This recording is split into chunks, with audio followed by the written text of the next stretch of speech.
আফগানিস্তানের রাজধানী কাবুল থেকে মাত্র ৬৪ কিলোমিটার দূরে অবস্থিত বাগরাম বিমান ঘাঁটি। সোভিয়েত আমলে নির্মিত এই ঘাঁটি ২০০১ সালের ১১ সেপ্টেম্বর যুক্তরাষ্ট্রে আল কায়দার হামলার পর মার্কিন সামরিক অভিযানের প্রধান কেন্দ্রবিন্দুতে পরিণত হয়। প্রায় ২ দশক ধরে এটি ছিল আফগানিস্তানে আমেরিকার সবচেয়ে বড় ও শক্তিশালী সামরিক ঘাঁটি। ২০২১ সালে তালেবান কাবুল দখলের পর বাগরাম চলে যায় তাদের নিয়ন্ত্রণে। আর এখন কাবুল থেকে সেনা প্রত্যাহারের ৫ বছর পর আবারও আলোচনায় উঠে এসেছে ঘাঁটিটি। কারণ হঠাৎই মামাবাড়ির আবদারের মতো মার্কিন প্রেসিডেন্ট ডোনাল্ড ট্রাম্প ঘাঁটিটি চেয়ে বসেছেন। গত ১৮ সেপ্টেম্বর ব্রিটিশ প্রধানমন্ত্রী কিয়ার স্টারমারের সঙ্গে এক সংবাদ সম্মেলনে ট্রাম্প সাংবাদিকদের সামনে অভিযোগ করেন, বাগরাম ঘাঁটিটি বিনামূল্যে তালেবানের হাতে তুলে দিয়েছিল ওয়াশিংটন। তিনি স্পষ্ট জানিয়ে দেন এই ঘাঁটি আমেরিকা ফেরত চাইছে।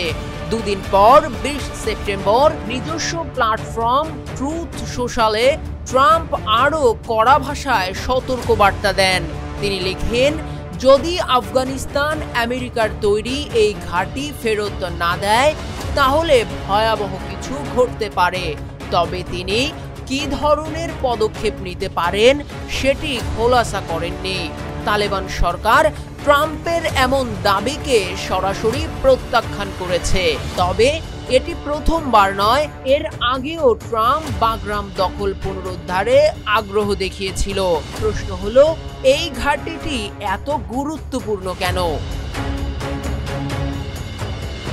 বিশ্লেষকরা বলছেন, বাগরামের কৌশলগত গুরুত্বই আসল কারণ। এর মধ্যে রয়েছে দুটি দীর্ঘ রানওয়ে, একটি ৩.৬ কিলোমিটার এবং অন্যটি ৩ কিলোমিটার। শুধু তাই নয়, ভূ রাজনৈতিক অবস্থানও এটিকে অতি গুরুত্বপূর্ণ করেছে। চীনের পারমাণবিক অস্ত্র কারখানার কাছাকাছি অবস্থান করায় যুক্তরাষ্ট্রের কাছে এটি এক ধরনের নজরদারির কেন্দ্র হিসেবেও কাজ করে। আর তাই চীনের উত্থানকে হুমকি মনে করা আমেরিকার চোখে বাগরামের কৌশলগত ও সামরিক মূল্য বহু গুণে বেড়েছে। ক্রাইসিস গ্রুপের সিনিয়র বিশ্লেষক ইব্রাহিম বাহিস বলেছেন, বাগরামের মূল আকর্ষণ অস্ত্র বা সামরিক সরঞ্জাম নয়, বরং ভূ রাজনীতি। আফগানিস্তান ছেড়ে গেলেও যুক্তরাষ্ট্র এখনো এই অঞ্চলে প্রভাব ধরে রাখতে চাইছে, আর সেই কারণেই বাগরামের প্রতি তাদের এত আগ্রহ। তবে প্রশ্ন থেকেই যাচ্ছে, আমেরিকা কি সত্যিই এই ঘাঁটি ফিরে পাবে, নাকি এটি ট্রাম্পের রাজনৈতিক দর কষাকষির অংশ মাত্র?